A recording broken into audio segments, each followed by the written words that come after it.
اعوذ باللہ من الشیطان الرجیم بسم اللہ الرحمن الرحیم ان اللہ اشترى من المؤمنین انفسهم واموالهم بان لهم الجنہ۔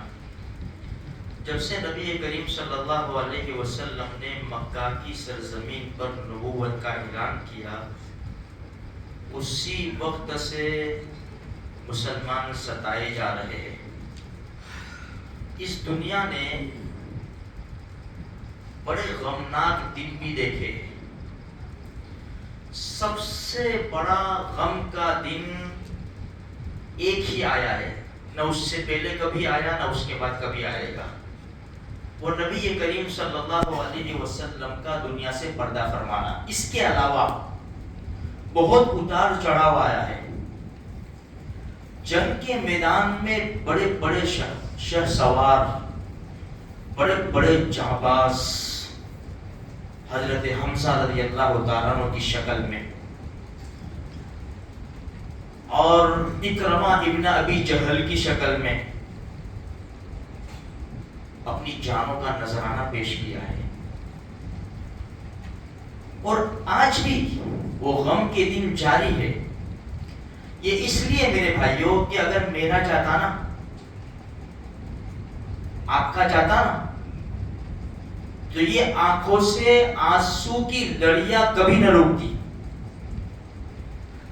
ہمارا ہی گیا ہے، جو جاتا ہے ہمارا جاتا ہے میرے بھائی۔ اس لیے مجھے صرف اتنا کہنا ہے آج کہ ہم دعا بھی ایسی نہیں کرتے جیسا میرا چاہتا ہے نا، اور میرے نقصان پر ہم جو دعا کے لیے ہاتھ اٹھاتے ہیں اور جو ہماری آنکھیں اشکبار ہوتی ہے، ایسی ہماری دعائیں نہیں ہیں فلسطین کے لیے۔ دیکھو، کہتے ہیں نا انسان کی جانے کے بعد قدر ہوتی ہے۔ سوشل میڈیا پر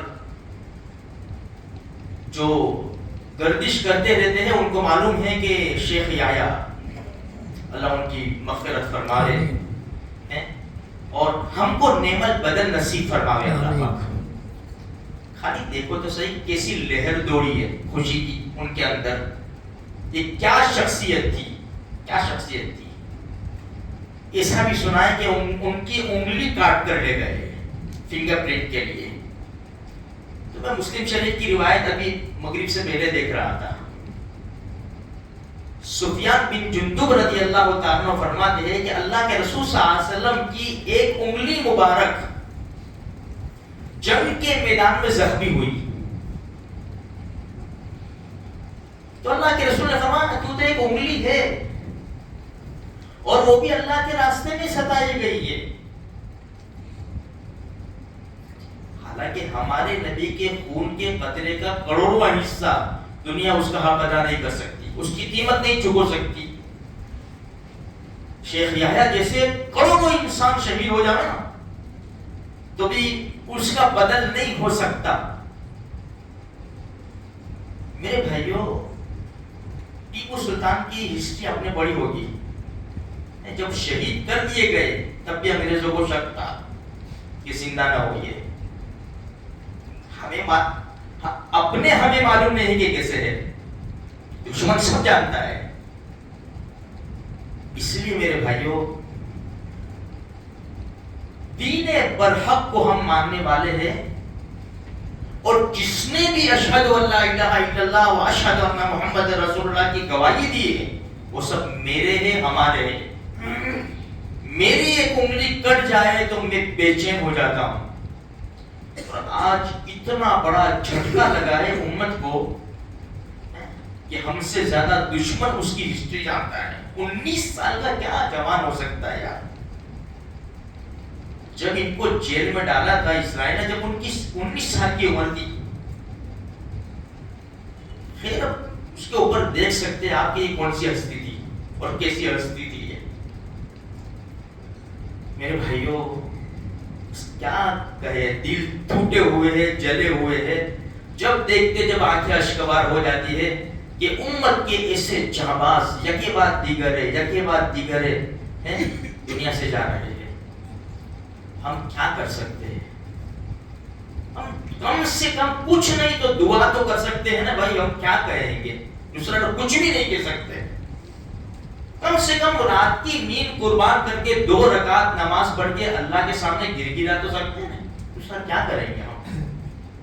اور ہمارے پاس طاقت بھی نہیں ہے, ہمت بھی نہیں ہے, ہمارے پاس کچھ بھی نہیں ہے. اتنا تو کچھ کر لے میرے بھائی, کچھ صدقہ خیرات کر کے, کچھ اپنا وقت نکال کر قرآن کریم کی تلاوت کرے. میرے بھائیو, اللہ بڑا مہربان ہے, بڑا مہربان ہے.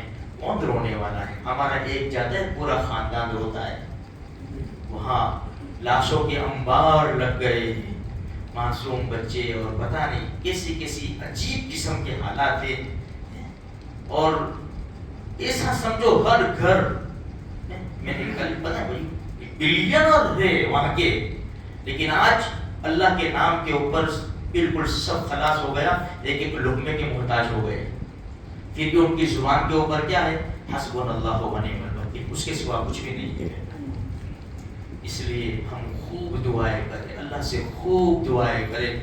یہ تھوڑا سا موبائل کو آگے پیچھے کر کے قرآن پڑھے, قرآن نہیں پڑھ سکتے, تسبیح لا الہ الا انت سبحانک انی کنت من الظالمین, حسبنا اللہ و نعم الوکیل کو 2-4 رکعت پڑھ کے دعائیں کریں, تاکہ کل قیامت کے میدان میں ہمارا گریبان نہ پکڑا جا سکے. ہم اپنی مستی میں نہ رہے. بس اللہ تبارک و تعالیٰ کئی سنی باتوں کے اوپر ہم سب کو مل کر عمل کرنے کی توفیق عطا فرمائے. آمین.